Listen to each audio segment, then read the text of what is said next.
Magandang hapon po sa inyong lahat. Ayan. Welcome po sa Parish and National Shrine of St. Padre Pio. Gaano kaya tayo kadalas magdasal? Paano ba tayo magdasal? Ano kaya ang mga ipinapanalangin natin ngayon? Ano kaya ang nilalaman ng ating mga dasal?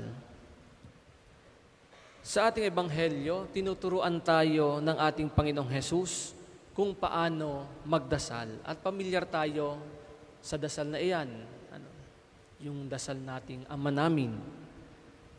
Ito ay pagtawag sa ating Panginoong Diyos ng Ama. Tawag natin siyang Ama natin, Ama ng bawat isa sa atin. Pinapakita na sa ating pananalangin, hindi malayo ang Diyos, kundi sa ating pananalangin, tayo ay personal na nakikiusap sa ating Panginoon na ating Ama.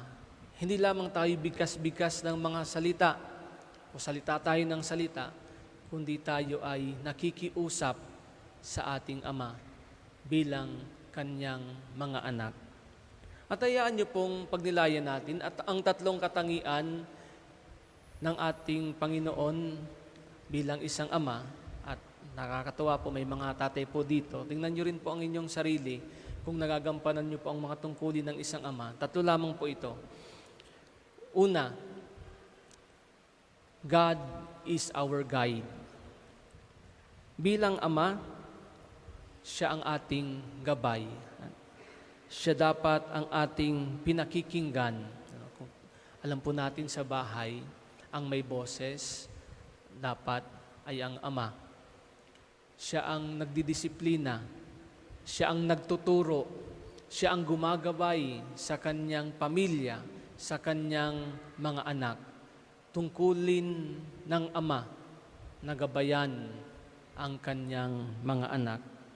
At bilang Ama, hindi tayo pababayaan ng Diyos. Hindi tayo ililigaw ng Diyos. Siya ang magdadala sa atin at mag-aakay sa atin sa tamang landas.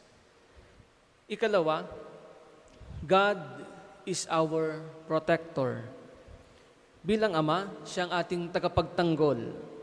Hindi niya hayaan na tayo ay mapahamak. Iingatan niya tayo. Kaya nga nakakalungkot kapag may mga tatay na nang-aabuso ng kanilang mga anak. May mga tatay na nananakit ng asawa, nananakit ng mga anak, sapagkat ang Ama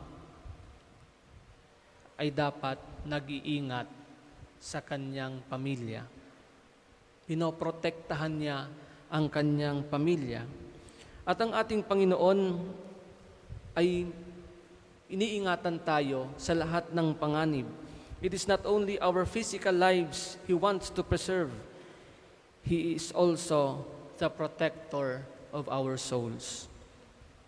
Ikatlo, God is our provider.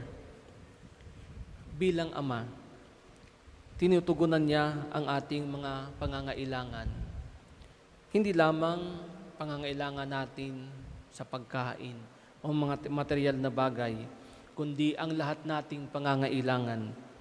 He provides for our spiritual hunger, our quest for wisdom, our need for strength, and our longing for eternal life. Kaya po, anuman ang mangyari, ay hindi tayo magkukulang, hindi tayo mapapahamak, hindi tayo maliligaw dahil ang Diyos ay ang ating Ama. Hindi siya malayo sa atin, kundi kasama natin siyang naglalakbay sa araw-araw nating pamumuhay. At ipanalangin din natin ang bawat ama na sana magampanan nila ang kanilang tungkulin sa kanilang pamilya. Amen.